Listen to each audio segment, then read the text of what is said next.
Critical race theory. It is the knockout punch for America.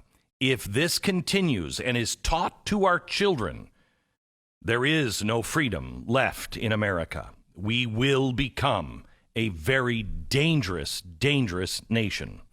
One of the key leaders of the fight against critical race theory is Dr. Voddie Baucham. He is the author and current dean of theology at African Christian University in Zambia. His most recent book is Fault Lines, the Social Justice Movement and Evangelicalism's Looming Catastrophe. It is a manual for understanding the warped thinking of critical social justice. The left is clearly scared of him because they've employed all of their usual defamatory tactics, including flat-out racism. He is a descendant of slaves and the child of the Great Migration and desegregation, the son of a single mother who raised him in one of the most dangerous urban areas in our country. Yet so-called anti-racists are accusing him now of being a white supremacist. Unlike them, he offers a viable alternative. He offers a solution. This is an important and fascinating man. Today on the Glenn Beck podcast, Dr. Voddie Baucham Jr.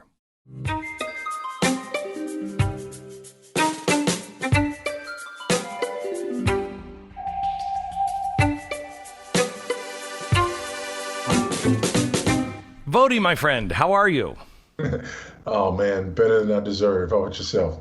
I'm, I didn't have quadruple bypass, so I'm actually better than you are, but I'm glad to hear you're doing well. You were supposed to come to Texas in America to talk to some churches and to do this podcast, but you were in the hospital. I'm glad to see that you're healthy.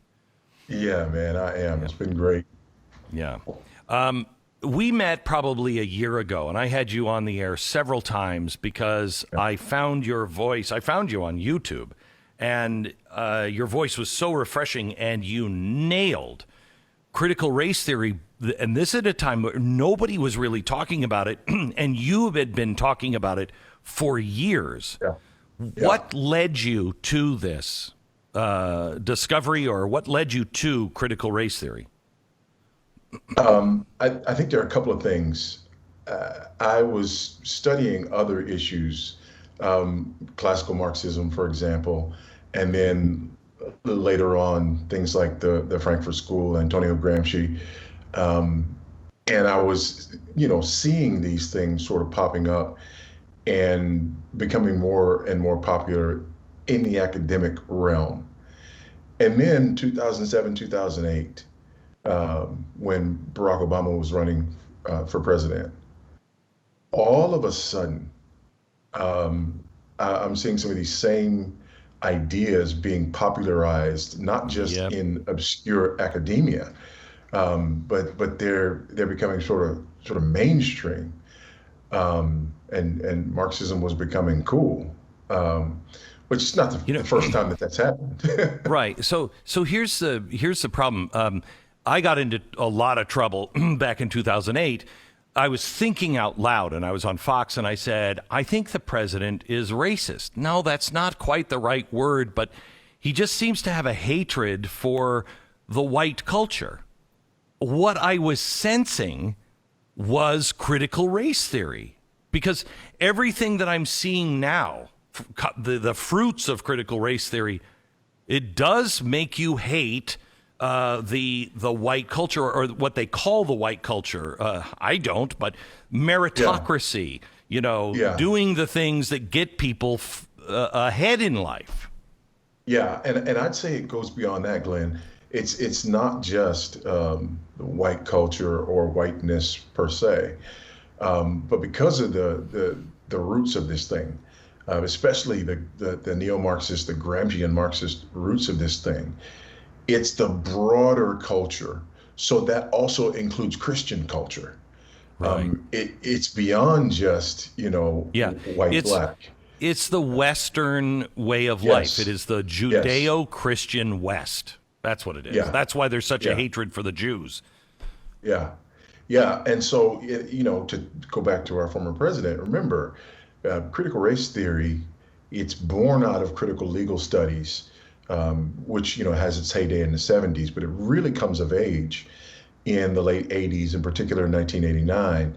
And Derek Bell, sort of understood as the father of critical race theory, and he's a Harvard law professor, and then his protege is Kimberly Crenshaw, who's a Harvard Law student. She gives us intersectionality. And the former president went to law school where?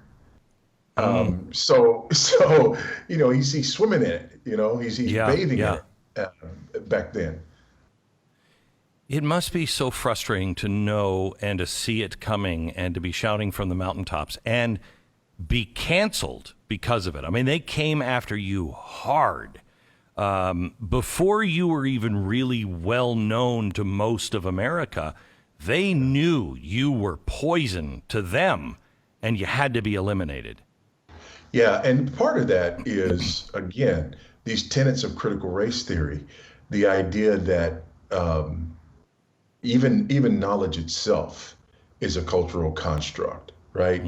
There is no objective truth. And the way that we get to truth is through narratives, and particularly the narratives of the oppressed, right? And so when somebody who belongs to an oppressed minority group is saying something that sounds like the wrong narrative, when they're singing from the wrong sheet of music, then they have to be castigated. It has to be he's not really black, or it has to be he's currying favor with white people. It has to be he's a self-loathing black man, so on and so forth.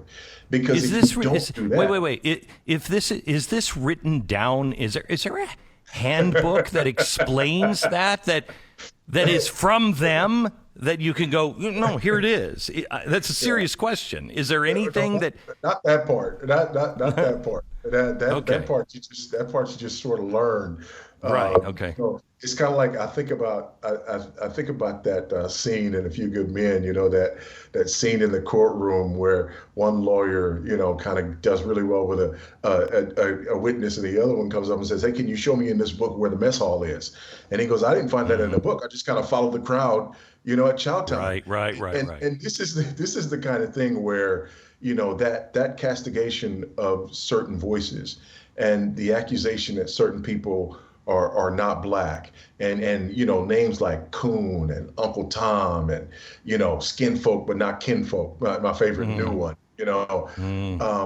These sort of things have been happening for a long time, and there is no need for a rule book in dealing with these sort of things.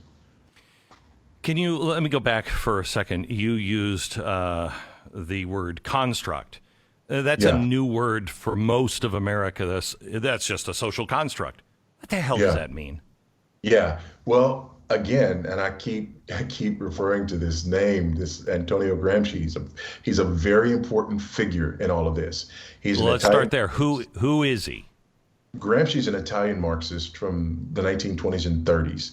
He spent a great deal of time in prison under the fascists because the fascists wanted to protect Italy from his mind. He was a small guy, very bookish. And so after the Bolshevik Revolution, it was expected that Europe would basically fall, right? That there would be this sort of Marxist revolution, workers of the world unite, and that these European countries would fall to Marxism, but it didn't happen. And so now all of a sudden you got people who are going back and trying to figure out, okay, what's wrong? So Gramsci's doing this same thing. And for Gramsci, he comes up with this idea of hegemony. And it's interesting. It used to be you'd only hear hegemony if you're in, deep in the academic literature or whatever, but people are even using this word in popular culture now. And essentially, Gramsci's arguing that the reason that this revolution is not happening is because the oppressors have established this cultural hegemony. And this cultural hegemony is being promoted and enforced by the robes of society, by people in law and government, by clergy, by people in education and academia, if you will, and so on and so forth. And basically, because the populace is being taught to think according to this hegemony, they're not following through. They're not seeing the problems with capitalism.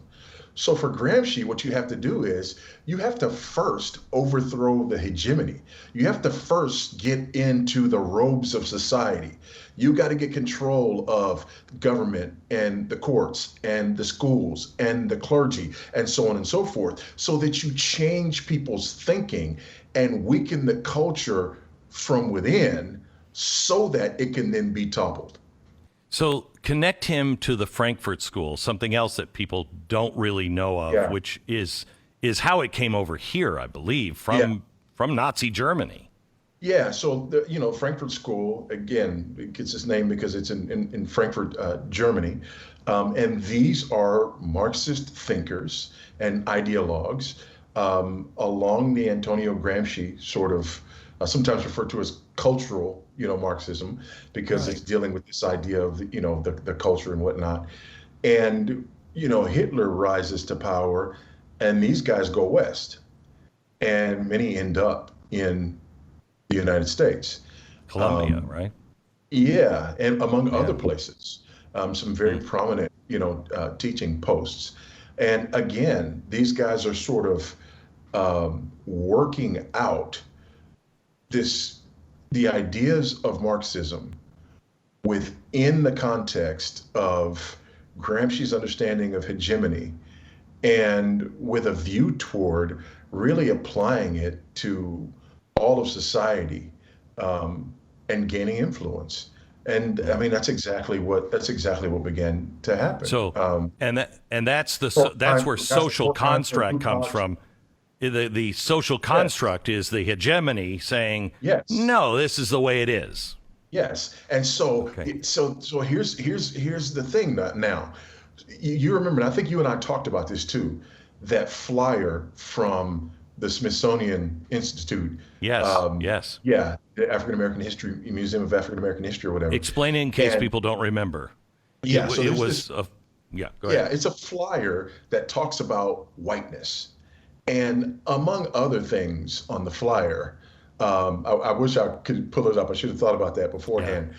But things like being on time, things like the Protestant work ethic, things like the nuclear family, things like all these crazy stuff. And we're going, wait a minute, that's not whiteness, right? And Christian people are going, wait, that's kind of biblical. That's kind of, that's not white. It's not American. It's just kind of biblical or whatever. And so there was a lot of, hoopla around that document.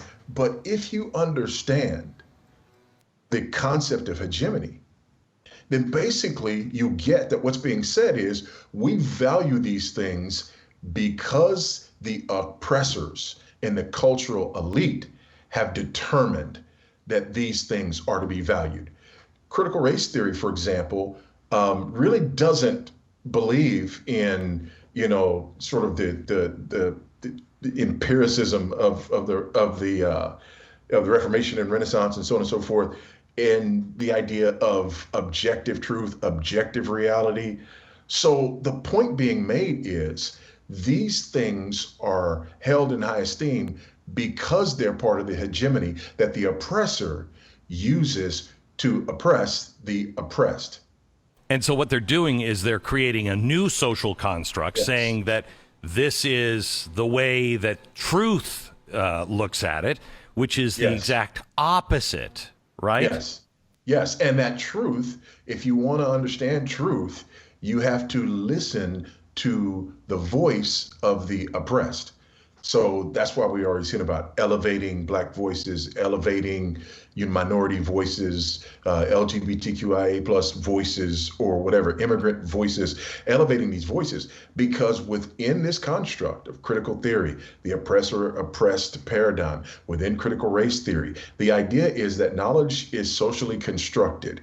And if you want to break that hegemony, what you do is you listen to the voices of the people who are on the outside of that hegemony, because the oppressed have alternative ways of knowing and access to other truths that the oppressor cannot see or understand. So this is what's meant by elevating minority voices and elevating the voices of the oppressed. So when did it start? I mean, because it seemed to be in our universities. I mean, I found an old article from 1989 that said it looks like all major universities now are dominated by Marxists. It was a fascinating article, but it didn't seem like it was. It felt like some of these real crazies were still on the fringe. When did this start to really be imposed on students in the schools as a rule rather than an exception? Well, I would say in the late 80s. In my most recent book, I have a section where I talk about the class of '89, right? And a bunch of things that happened, in that same year, where it seemed like a lot of this stuff that was ruminating since the '60s, right? The '60s radicals didn't disappear. They just went to the institutions. Correct. In schools of education, in schools of journalism, and the social sciences. They just went there. And these ideas were ruminating, late 60s, 70s, in these obscure academic circles. But they're obscure academic circles that have a great deal of influence. Correct. If you're teaching the teachers, right? Again, if you want to find critical theory literature and critical race theory literature, you go to the schools of education, you go to the schools of journalism and political science, and this is where you find this stuff. Then we begin to multiply disciplines. And so you get Chicano studies and Africana studies and queer studies and, all of this stuff with studies on the end of it, right? Which are really coming from this same pool, if you will, and operating from these same assumptions and this same worldview. And we begin to multiply these things, in 70s, 80s, and even into the early 90s. And all of a sudden, you look up and it's reached critical mass. And so, I talk about '89. In '89, there's this first meeting of critical race theory has its first official meeting in Wisconsin. Peggy McIntosh publishes her piece on white privilege. Kimberly Crenshaw publishes her seminal piece on intersectionality. And then there's another book that's published by two Harvard professors called After the Ball, How America Will Overcome Its Fear and Hatred of Gays in the Decade of the 90s.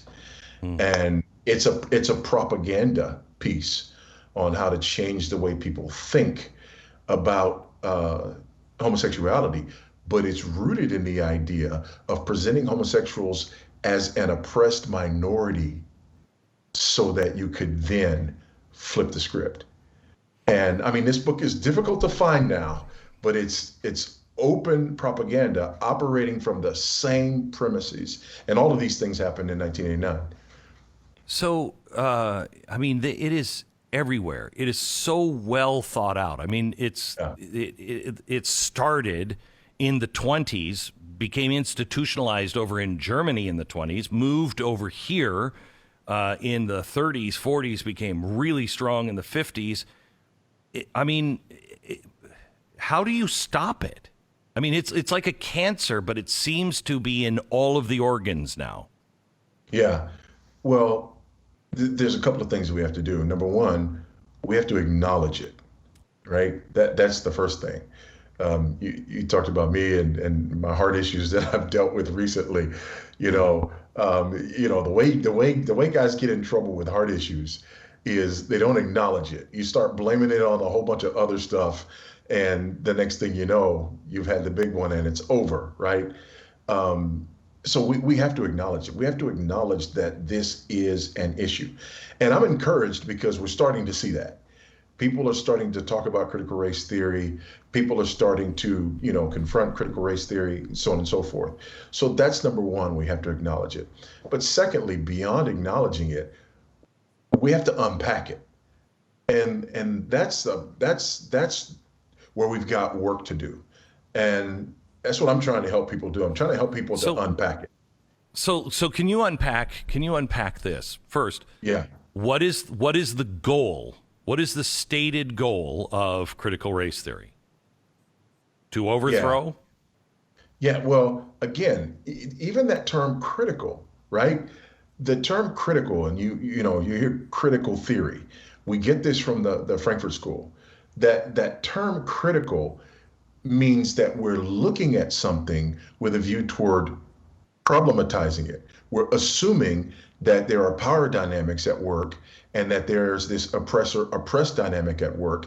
And critical theory, critical studies is about getting at that with a view toward breaking that hegemony. So when you hear critical pedagogy, critical theory, critical race theory, when you hear that, hear Frankfurt School, okay? So, okay. And when you hear that, recognize that the idea is to problematize with a view toward revolution and overthrow. This is why you don't reform the police, you defund the police. Correct. Right? And any chaos actually works to their advantage, right? Yeah. I mean, it's the ultimate win-win, I think. I mean, it's a brilliant system of a cancerous disease. Yeah. And it's like, I've referred to it, and I'm not the first one to refer to it as a religion, but this religion, this worldview is well thought out. Like there's four main tenets, and some people will say there's 7 or 8, whatever. But I break it down into 4 main tenets. The first one is that racism is normal. In other words, America is a racist culture. Hey, stop. Would you say that racism isn't normal, but racism is real and it is a human failing? Would you agree with absolutely. That? Absolutely. So what's the difference between normal and what I just said? The difference is that according to critical race theory, everything is racist. Robin DiAngelo, sort of the crowned, princess of this ideology. Her book, White Fragility, was just the #1 best-selling book for I don't know how long. But Robin DiAngelo says, when we're looking at an instance in culture, we don't ask whether racism occurred, we ask how. We assume that there's racism. We assume that America is founded on racism. This is why we talk about systemic racism, right? It's everywhere. By the way, this is why the 1619 Project is so important. Because if America is based on the principles of the Declaration in 1776, or the principles in our Constitution that was ratified in 1787, then there are these ideals that are lofty ideals that I would argue, and I think you would agree, are the best ideals that any country's ever been founded on. There's never been a republic founded on better ideals than ours, right? I've said this several times.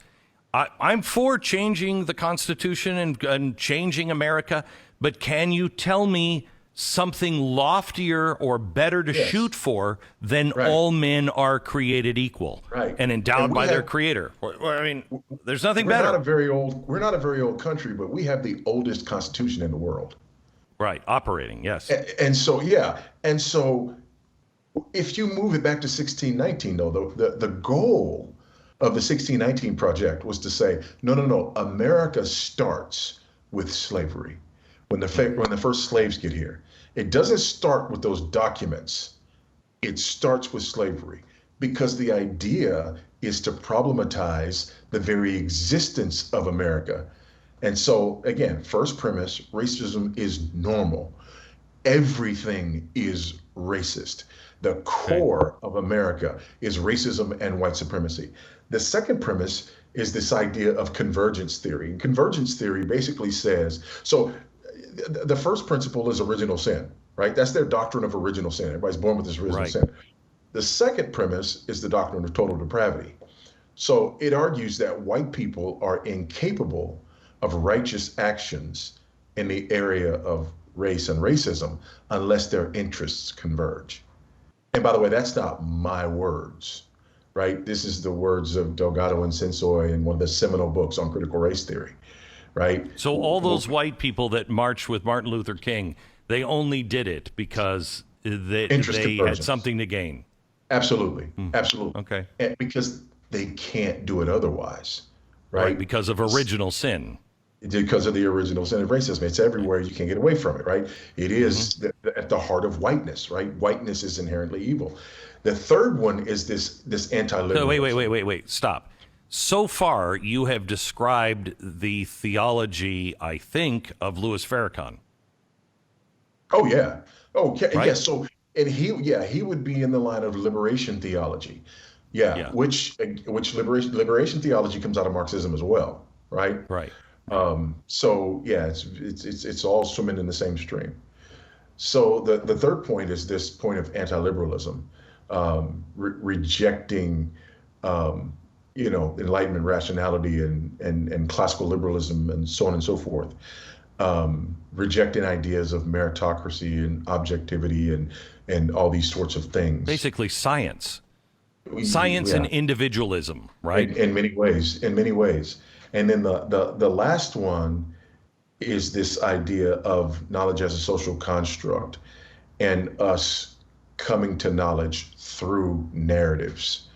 And so, you put these things together. It was interesting. I think it was Don Lemon the other day who had a piece on critical race theory and even interviewed, Kimberly Crenshaw. And they asked about, critical race theory and, everybody says it's Marxist and this, that, and the other. All you got to do is look at the first word, critical, right? And anybody who knows anything knows what this goes back to. And they're like, no, it's not Marxist. Critical race theory, it's people who just love America. We just believe in the 13th, 14th, 15th Amendment. And I'm sitting there going, is this really happening? I mean, there's the literature on this is, it's there. Yeah, the literature is out there. And if you want to know what critical race theory is, it doesn't take you long to go to the literature and find out what the principles of critical race theory are. But nobody is going there. They're just saying people are arguing against critical race theory because they don't want to have the conversation about race and racism. Brother, we've been having the conversation about race and racism since the 1860s, at least. If not from our founding, right? We've been having that conversation. Nobody's saying don't have that conversation. And I'm looking around and I'm like, no, we want to be honest about America's history. And I'm like, has anybody did you go to a school where you didn't learn about slavery? Did you go to a school where you didn't learn about Jim Crow? What are we talking about here? And so it's as though we're creating another false narrative and this false paradigm that says either you embrace critical race theory or you don't want to be honest about America and her history and her failings. And that's the fallacy of the excluded middle, right? That there's something between those two extremes. So unpack this. My daughter came and said to me the first time BLM was out and, they were starting to loot things because of the police officer that was shot or that was shooting in Minneapolis. The first thing she said to me is, Dad, it's not enough to be against racism. You have to be an anti-racist. Explain what that is and how to talk to your kids about that. Yeah. So anti-racism, and this is popularized really by Ibram Kendi in his book, How to Be an Anti-Racist. And Kendi argues that the opposite of racism is not racist. The opposite of racism is anti-racism. And here's what he means by that. When you see racism as systemic, not personal animosity, as we would see from a biblical perspective, from a traditional perspective, right? It is the hatred of a person, despising a person, looking down on a person because of their particular race or ethnicity. No, no, no. Kendi and the critical race theorists are arguing that racism is systemic. So you see disparate outcomes. And whenever you see disparate or unequal outcomes, you are seeing the product of systemic racism. Now, in the traditional sense, if racism is hatred of another person because of their race, then what I want to be is not racist. I don't want to have hatred towards another person in my heart because of that person's race. But if racism is systemic, then if you're just not hating people, but you're not tearing down the system that is creating disparities, then not racist is actually racist.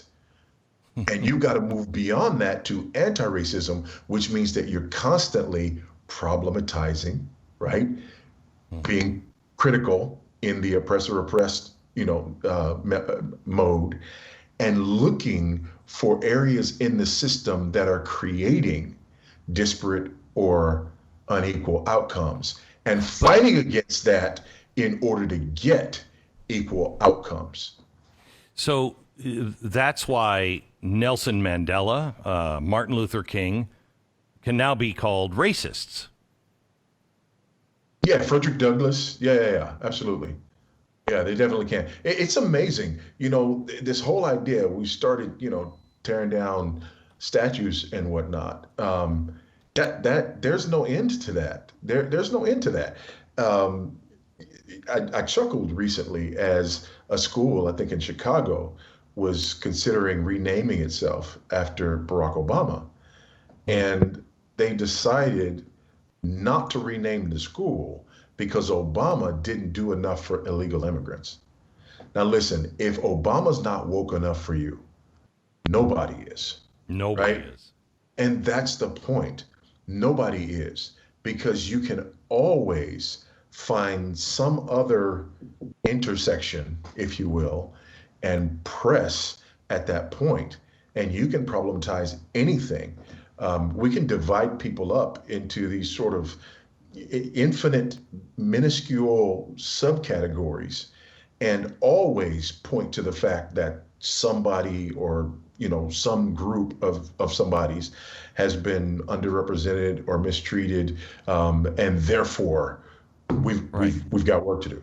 That's why Russia's gulags were full, and that's why they had stormtroopers in Germany, because, people that were all for it suddenly had betrayed the revolution, to use the French phrase. They've done a lot of work on how to destroy. Have they done any work on what it actually is going to look like after they pull this down? Well, after they pull this down, the pigs are not only walking on two legs, but they're in the farmer's house at the table. This is, right. So it's just chaos. Yeah. It's animal farm, I think we talked about this before. I think Animal Farm is one of the most important books that people can be reading right now. Right. Because seeing this, we're actually watching this right now. Animal Farm and 1984 and so many of these dystopian novels that we read because we were forced to and didn't really get, because that was something over there, right? That's something over there in the communist countries, so on and so forth. And we're seeing those things now. And I think, what we're moving, this is about power. And then at the end of the day, this is about power. Right. So help me out on this, because I feel like there's two forces at work. One, I think in many ways, the useful idiot Marxist who believes this junk and believes that, there's going to be a utopia at the end of the rainbow. There never is. There never is. No.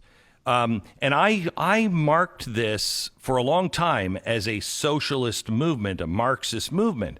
However, I think the power and the money behind it is actually more of an oligarchy.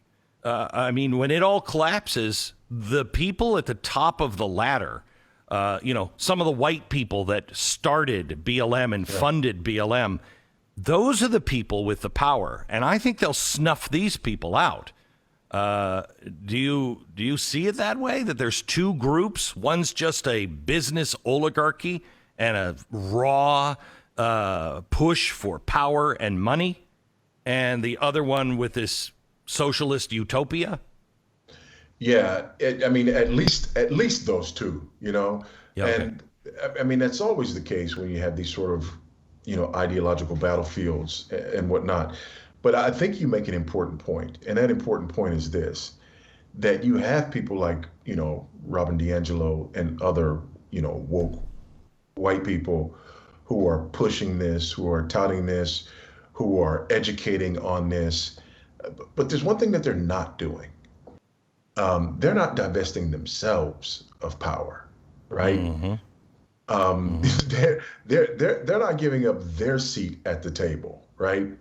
And so what they're doing is they're telling everybody else to listen to the voice of the oppressed, to elevate the oppressed, and so on and so forth. But they're not doing it themselves. They're not giving up their seat at the table. It's like Gandhi and Jesus. They lived it. They lived it.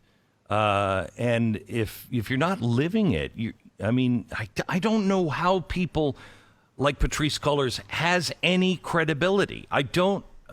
There's no critical thinking. There's no questioning. There's nothing.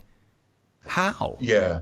Well, again, because this is a different religion. You talk about Jesus and his life and laying down his life, right? Greater love had no man than this, then he laid down his life for his friend. And Christ comes to redeem sinful humanity through the giving of himself, right? Right. And as followers of Christ, we're called to take up our cross and follow him, right? Deny yourself, take up your cross, follow me, so on and so forth. And so one of the things that we're seeing is how fraudulent this new religion is. Number one, because there's no redemption in it at all. There's Right. just And that's not just fraudulent. That's evil. That is an absolutely. Antichrist message. Absolutely. Right. So that brings me here. You said liberation theology, and I know about liberation theology. Yeah. What is the difference between liberation theology and critical race theory? Yeah, well, there's a couple of things, and interestingly enough, there's a lot of overlap. I talked about Ibram Kendi in his book How to Be an Anti-Racist. There was another instance recently where I forget where he was, but he was talking about the difference between savior theology and liberation theology. And essentially, savior theology is people are sinners and they need their souls saved. And he's sort of poo-pooing that. And he's saying, no, liberation theology is a theology that says people need to be delivered from their oppressors, right? So in many ways, there is overlap between critical race theory and liberation theology. But the difference is critical race theory specifically comes out of critical legal studies, and it is about how we use the law in order to get. And liberation theology started as how do we use the church to get power? Yes. Okay. And or to liberate the oppressed, right? One of them is looking at liberating the oppressed almost exclusively through the courts and laws and so on and so forth.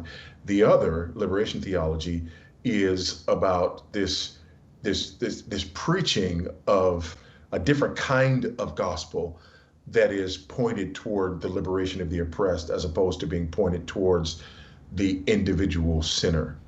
So, Voddie, I can't think of another word other than evil for both of these ideas, because I mean, and it rejects all understanding of human nature. I talked to Jordan Peterson recently, and I said, I don't know where you stand on God. I think you don't believe, but you appreciate the psychological benefit of being able to start all over again and to have redemption. That is every hero story is about redemption. This completely rejects that. And so it leaves people in misery, in darkness, and in frustration and anger. If there is no justice and no forgiveness, what do you have left? Well, it's interesting. This is why a lot of Christians are trying to find this sort of third way. A lot of Christians would say, yeah, critical race theory, it's I get it. It's a problem. But they're making some important points. There is systemic racism. We do have to deal with, this oppression of minority groups and so on and so forth. And so I'm not going to go to war with critical race theory. I'm going to try to use it as an analytical tool in order to, right, to bring about this fairer society. A bad tree cannot bear good fruit. Amen. Amen. And the other thing is, there's nothing that liberation theology or critical race theory can give us that the Bible doesn't give us. Everything that it does give us that the Bible doesn't give us is wrong. It's evil. And sinful. It's evil. And so this is why, again, like I was talking about earlier, we have to acknowledge that there's a problem, but then we've got to expose it. We've got to get in there and analyze this and talk about what it is, where it comes from, what its goals are, kind of like you and I are doing here, so that we can then get to that third phase, which is, when the Apostle Paul talks about, destroying arguments and every lofty opinion raised against the knowledge of God and taking every thought captive to obey Christ. And this is what I'm trying to get my brothers and sisters, my Christian brothers and sisters, to understand. And that is that we have something that is actually lifting itself up against the gospel. So then how scriptures? How can, African Americans are more religious than white people right now. And they still have that culture of church, etc. But look at Senator Warnock. He's a reverend first. And his church is very popular, and it is teaching all of this. How did he take real religious, God-fearing Jesus people and flip the script? Yeah, and I think that's because of the influence of Black liberation theology. It has been influential for a long time, and it's kind of the water that a lot of people were swimming in. And there's not much of a leap from Black liberation theology to critical race theory. But here's what's ironic about that. I want to read this for you. This is from a book, Teaching for Diversity and Social Justice. Schools of education are using this all around the country. But listen to this in light of what we've talked about. The term Christian hegemony may startle readers who are not aware of the pervasive cultural position of normative Christianity in everyday life within U.S. schools, neighborhoods, and the workplace. Hegemony is another way of describing the cultural and societal level of oppression, of cultural imperialism as a form of oppression.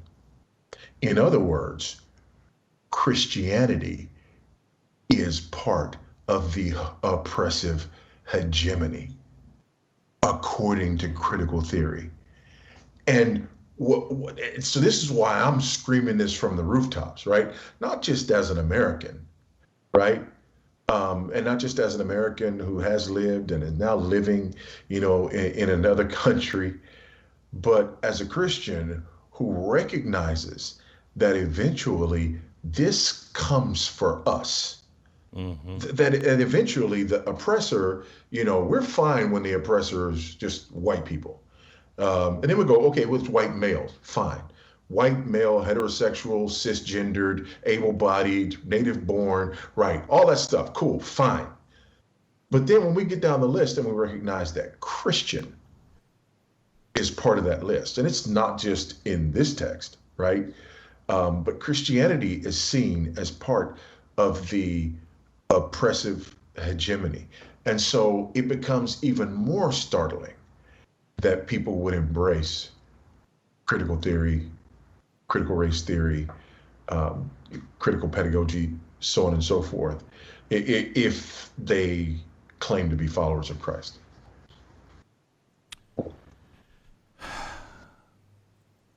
It, as critical race theory is just deepening its roots and seemingly strangling everything.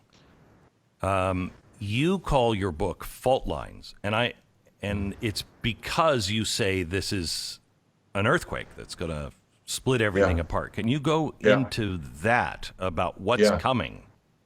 Yeah, and it's not just what's coming, it's what's already here. Right. Glenn, families are being torn apart over this. I talk to people, I know you talk to people where their families, their relationship with their children, with their spouse, with their, parents, in-laws, it's being torn apart over this. Churches are being split over this. Denominations are at war within themselves over this. So what should let's start with Christians. What should Christians look for in their church and do if they find it? Yeah. Well, again, first, we need to acknowledge that this stuff exists. Second, we need to educate ourselves as to just the basics of it, the stuff that we've talked about here, the main tenets of it. And when we understand the basics of it and the main tenets of it, then we begin to see how it's influencing the way we talk and the way we think about certain things. And there's red flags that go off, when we hear people talking about things like diversity, equity, and inclusion.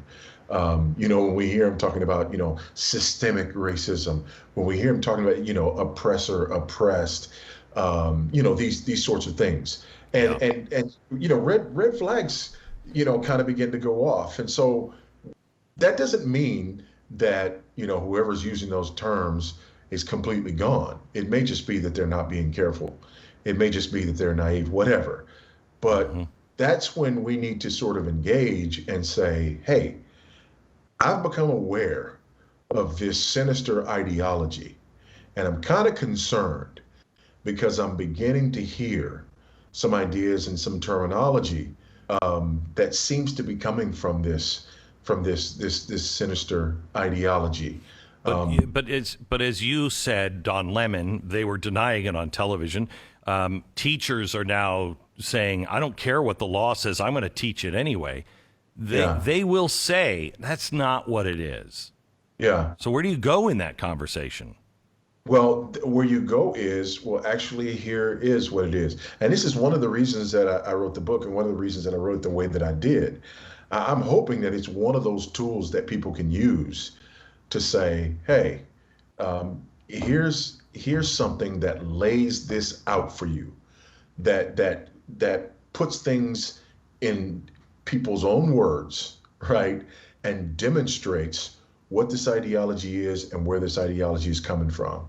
And it's not just me, there are others out there who are providing resources, for people to be able to do this and to be able to go, hey, here's what it is, here's what it teaches. And I even, bring some of those up in the book. And so I think it's important that we have those kind of resources so that we can engage thoughtfully, in these discussions and in these debates, because we need to have these debates. And I think that's another point is the 11th commandment, right? Thou shalt be nice. Enough already. We need to debate these things, and we need to have thick skin and real relationships where we can disagree over things and still come away acknowledging one another's humanity and acknowledging, for those of us in the church, one another as brothers and sisters in Christ who have a different, opinion on something or whatever, because that's the only way that we sort of get at this. We need to debate this. Right, but we still have to love our enemy, which is kind of the absolutely. basic of kindness, Absolutely. but I don't think we look at Absolutely. it that way anymore. Yeah, absolutely. Yeah. And then I think we need to warn people about this, right? I think, I wrote this book because I believe I have an obligation. When I look at, for example, in Titus 1:9, my obligation as an elder is to hold firm to the trustworthy word as taught, so that I can exhort in sound doctrine and refute those who contradict it. That's my mandate.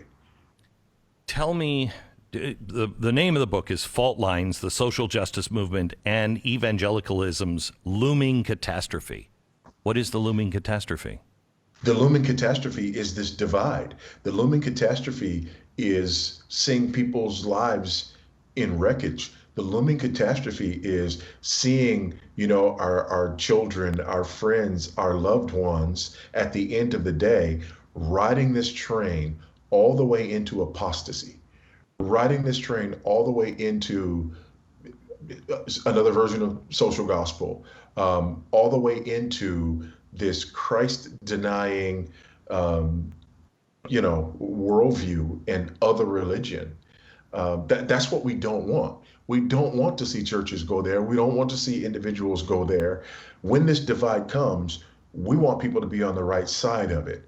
But the divide is coming, and it will be catastrophic. I know my church talks about it and says we will lose half of the membership of the church because they will be swayed, away from the gospel, and they'll think that they're doing the right thing. But, my church at least predicts that 50% of not only everybody's church, but our church as well, that every church is going to come to a crossroads soon where you're going to have to choose. And once that choosing happens, you're on either the right path or the wrong path. And there's not going to be any bystanders this time. There's no bystander. And here's what's so sinister. What's so sinister is because these ideologies have masked themselves so well, they frame it as you don't want to be on the wrong side of history. Racism is real. You don't want to deny racism. White supremacy is real. The people who have a problem with this are white supremacists, or they're influenced by white supremacists. If you disagree with this and don't want to have this conversation, again, that's what the book White Fragility is all about, right? You are white, you're a white supremacist, you are a racist, so on and so forth. If you have a problem with that, that's because of your white fragility, right? So it's kind of like the Salem witch trials, right? Yeah. It's also very much like she's innocent. If she lives, she was a witch, right? Right. It is also very reminiscent of the Reformation with Martin Luther. He's being influenced by the devil. Don't follow him. Don't ask questions. The devil is making him ask questions. Don't be a part of that. Well, there's a lot of people that were like, okay, well, I don't want to be on the side of the devil. Yeah. I mean, it's the same kind of thing, which is stunning to me. How is it that you have such clarity? And I say this, I know the answer, but talk about your childhood and in particular your mom. Yeah. And that was kind of my favorite part of the book. And I thought it was important for people to get to know me and who I am and where I'm coming from. Because there are people who say, well, he thinks this because he's lived this privileged life or whatever. And I was raised in South Central Los Angeles by a single teenage mother. My mother was a practicing Buddhist. I never heard the gospel till my first year in university. So I didn't grow up in church. I didn't grow up, around Christianity. But my mother did an incredible job of raising me and of teaching me personal responsibility. And one of the stories that I tell in the book is of the time when I got a progress report. And this will tell you what you need to know about my mother.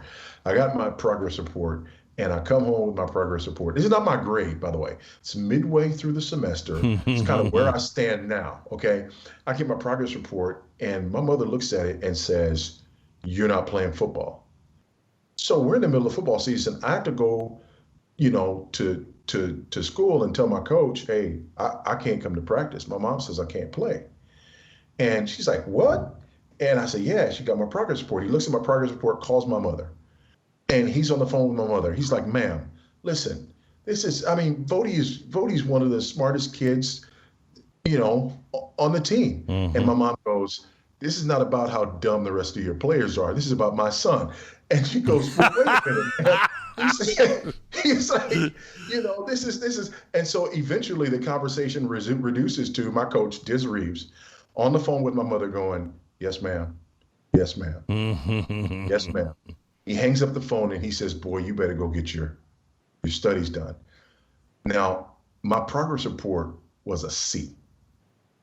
Mm. It was a C. I was not failing my class. I had a C. And Francis Baucham didn't play that. And so I had to sit out for a while. I don't know if I may have missed a game or whatever, but that's who my mother was. That's how she raised me. So she bought into the white lies. is what would be said now. Yeah, that's what would be said. That's what would be said. Yeah. About my '60s radical, Yeah. That's funny. Absolutely. But yes, that the whole idea of personal responsibility, that's just something that is always just really resonated with me. And that's one of the things that really breaks my heart about this whole, critical race theory, systemic racism thing, because it can't just acknowledge that racism exists and then say, what are issues and problems that we can point to that are contributing to disparities? Like, for example, fatherlessness. No, you can't do that. That's blaming the victim. Or as D'Angelo would call it, that's aversive racism. Well, what do you end up with if my mother is wrong for teaching me that racism was not the biggest obstacle in my life, but that my character would be? What kind of world do we live in where my mother was out of line for raising me like that? Because essentially, in many ways, that's what we're saying. Now, people say, no, we'd never say that. But if you follow these ideas to their logical conclusion, that's where you end up going, where merely speaking about personal responsibility now becomes offensive. And so that's, again, one of the sinister parts of this. And I believe that goes right along with the idea of taking people away from the truth of the gospel, and through Christ being our only hope. Mm-hmm. He's our only hope, and then he transforms our lives and teaches us how to walk in righteousness, right? And so, again, it's sinister that we're running away from these things. It'll be catastrophic for those who end up on that side of the fault line. And my hope is that I get people to the right side of the fault line. I hope so too. Voddie, your voice, as I told you the first time we spoke, your voice, right time, right place, and so very important. Thank you for writing this book. If you'd like to read and really understand what's going on, the book's name is Fault Lines: The Social Justice Movement and Evangelicalism's Looming Catastrophe. Voddie, thank you. We'll talk again, my friend. God bless. Thank you very much. I really appreciate it.